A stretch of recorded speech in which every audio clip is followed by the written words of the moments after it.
பாகிஸ்தானில் சமீபத்தில் தான் தேர்தல் நடந்து முடிந்த நிலையில் அதில் முறைகேடுகள் நடந்தது உண்மைதான் என்று சொல்லி தேர்தல் அதிகாரி ஒருவர் தனது பதவியை ராஜினாமா செய்துள்ளார். பாகிஸ்தானில் சமீபத்தில் தான் பொது தேர்தல் நடந்து முடிந்தது. இந்த தேர்தலில் அங்கே எந்த ஒரு கட்சிக்கும் பெரும்பான்மையான இடங்கள் கிடைக்கவில்லை. இம்ரான்கான் கட்சி சின்னம் முடக்கப்பட்ட நிலையில் அவரது கட்சியினர் சுயேட்சையாக களமிறங்கி அதிகப்படியான இடங்களில் வென்றனர். இருப்பினும் அவரது கட்சிக்கு பெரும்பான்மைக்கு தேவையான இடங்கள் கிடைக்கவில்லை. அடுத்தடுத்த இடங்களை பெற்ற நவாஸ் ஷெரீப், பிலாவல் பூட்டோ கட்சிகள் இணைந்து ஆட்சியை பிடித்தனர். இருப்பினும் இந்த தேர்தலில் முறைகேடு நடந்ததாக இம்ரான்கான் கட்சியினர் குற்றம் சாட்டினர்.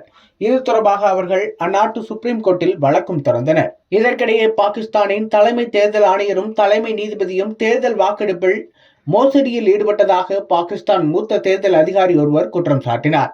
மேலும் இதனால் அவர் தனது பதவியை ராஜினாமா செய்வதாகவும் அறிவித்தார்.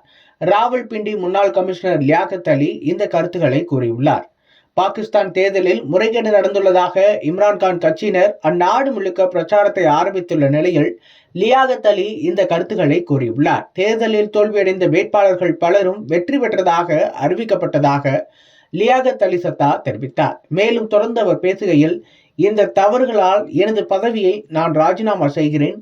தலைமை தேர்தல் ஆணையர் மற்றும் தலைமை நீதிபதிக்கும் இதில் தொடர்பு இருப்பதாகவும் நாட்டின் முதுகில் குத்துவிட்டு யாராலும் நிம்மதியாக தூங்க முடியாது என்று அவர் தனது கருத்தில் கூறியிருக்கிறார். இந்த விவகாரத்தில் தனக்கு பயங்கரமாக அழுத்தம் கொடுத்ததாகவும் ஒரு கட்டத்தில் தற்கொலை செய்து கொள்ளலாமா என்று கூட நினைத்ததாகவும் அவர் குறிப்பிட்டிருக்கிறார். அதே நேரம் தலைமை தேர்தல் ஆணையர் மீது சத்தா கூறிய குற்றச்சாட்டுகளை பாகிஸ்தான் தேர்தல் ஆணையம் மறுத்துள்ளது. இதுகுறித்து அவர்கள் வெளியிட்டுள்ள செய்திக்குறிப்பில், தலைமை தேர்தல் ஆணையர் மீது ராவல்பிண்டி ஆணையர் சுமத்திய குற்றச்சாட்டுகளை பாகிஸ்தான் தேர்தல் ஆணையம் முழுமையாக நிராகரிக்கிறது. தேர்தல் முடிவுகளை மாற்ற எந்த அதிகாரியும் அறிவுறுத்தவில்லை. தேர்தல் நேர்மையான முறையில்தான் நடந்தது என்றும் அதில் கூறப்பட்டுள்ளது.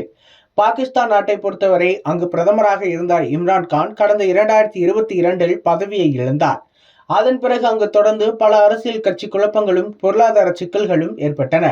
இந்த சூழலில் இம்ரான்கான் கடந்த ஆண்டு கைது செய்யப்பட்டு பல வழக்குகளில் அவருக்கு தண்டனை அறிவிக்கப்பட்டது.